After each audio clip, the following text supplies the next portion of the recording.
The stars disappeared that morning, not because of clouds or solar eclipse, but because 12,000 alien warships had surrounded Earth like hungry predators circling wounded prey. Admiral Fexarin stood on the bridge of his flagship, the Eternal Dominion. His four eyes gazed at the small blue planet below.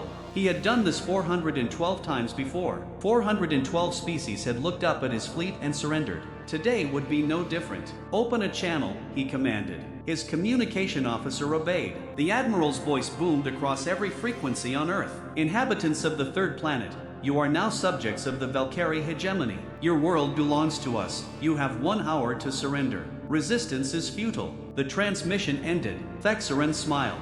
This was routine work, another primitive species, another easy conquest. But then something unexpected happened. The humans responded, not with fear, not with pleas for mercy. They responded with laughter. A human voice crackled through the speakers, speaking the Velcari language with a strange accent. 12,000 ships? That's it? Hold please. We need to wake up the Secretary General. She doesn't like being disturbed for small matters. The line went dead. Fexarin stared at his console. In 6,000 years of conquest, no species had ever laughed. No species had ever called 12,000 warships a small matter. "Admiral," his young tactical officer said, voice trembling, "I'm detecting massive energy signatures on the planet's surface. They're appearing from underground. Fusion reactors. Hundreds of them. All activating at once." The Admiral's confidence wavered.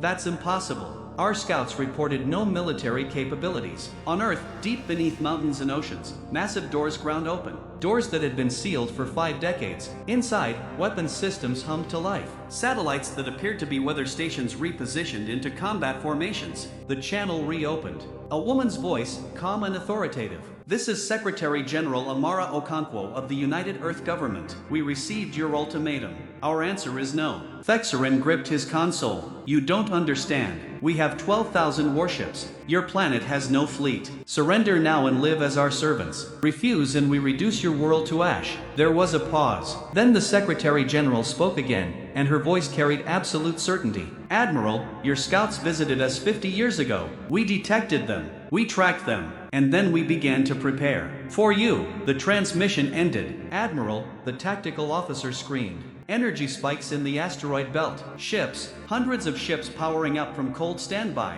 Fexarin felt ice in his veins. "Show me." On the view screen, the impossible appeared. 800 human warships emerged from the asteroid belt. They had been hiding there for decades, waiting, silent, cold, patient. Commander Elena Vasquez sat in the captain's chair of the UES Defiance. Around her, the human fleet awakened like sleeping dragons. "All ships report ready, Commander," her officer said. Vasquez looked at the tactical display.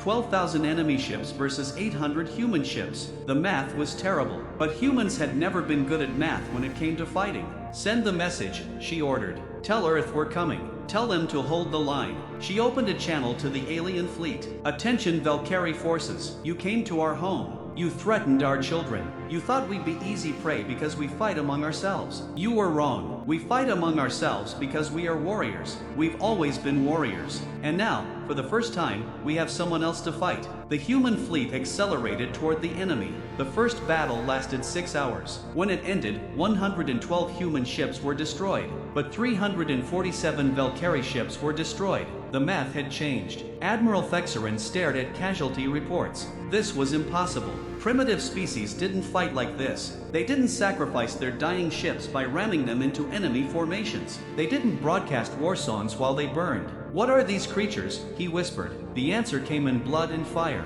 Human ships kept coming. Every time the Velcari destroyed one, it cost them 3 of their own. The humans fought with a ferocity that defied logic. A human cruiser took catastrophic damage. Instead of evacuating, the crew overloaded their reactor and detonated it next to a Velcari carrier. They used their dying ship as a weapon. "Admiral," his officer said, fear clear in his voice, "our soldiers are afraid. They're calling it terror paralysis. They're afraid of the humans." Fexarin couldn't comprehend it. They outnumbered the humans. They outgunned them. How could his soldiers be afraid? Then came the boarding parties. Alarms screamed through the Eternal Dominion. Human life signs detected aboard the ship.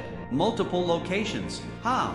Fexarin demanded. "We would have detected boarding craft." "They didn't use shuttles, Admiral. They used mining equipment. They breached the hull directly and rode the debris inside. Commander Chen Lin led 30 soldiers through that breach. 17 died in the entry. The survivors moved like ghosts through the alien ship. They crawled through ventilation shafts. They set ambushes in narrow corridors. They appeared from nowhere, killed quickly, and vanished. Sergeant Major Okonquo held a junction alone for 6 minutes. He killed 17 Velcari soldiers before finally falling. His last act was to trigger a grenade that collapsed the corridor, protecting his teammates. Private Santiago fought with a mortal shoulder wound.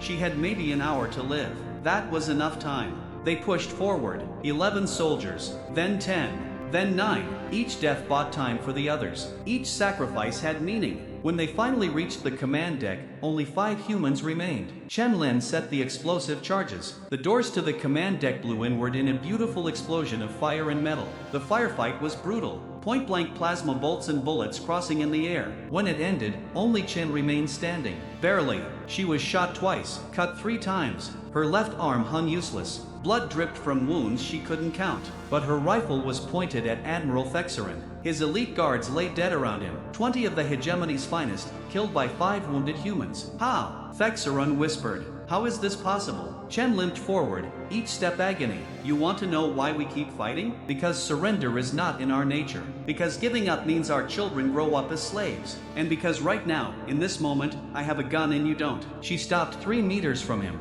Your fleet is broken. Your command structure is gone. Half your ships are dead in space. Surrender. Order your remaining ships to stand down. For the first time in 6,000 years, a Velcari admiral considered the unthinkable. He looked at Chen's broken body and unbroken will. He thought about the humans using their crippled ships as weapons. He thought about soldiers fighting to their last breath while singing war songs. A species that simply did not know how to surrender. Slowly, Admiral Fexerin lowered himself to his knees. I yield, he said. I will order my fleet to stand down. Chen nodded. She opened a channel to Earth. Command, this is Chen. The flagship has surrendered. Mission accomplished. Then her legs gave out and darkness took her. The battle for Earth lasted 3 days. Of 12,000 Velcari warships, only 2,300 survived to limp away. Humanity lost 312 ships and 47,000 soldiers, but they had won. 3 weeks later, Secretary General Okonquo addressed the United Earth Council. We have defended our home, but our work is not finished. The hegemony still holds thousands of worlds in bondage, species that have forgotten what freedom means. They've sent us messages, desperate pleas. They're asking for help. She paused. We can stay here and rebuild.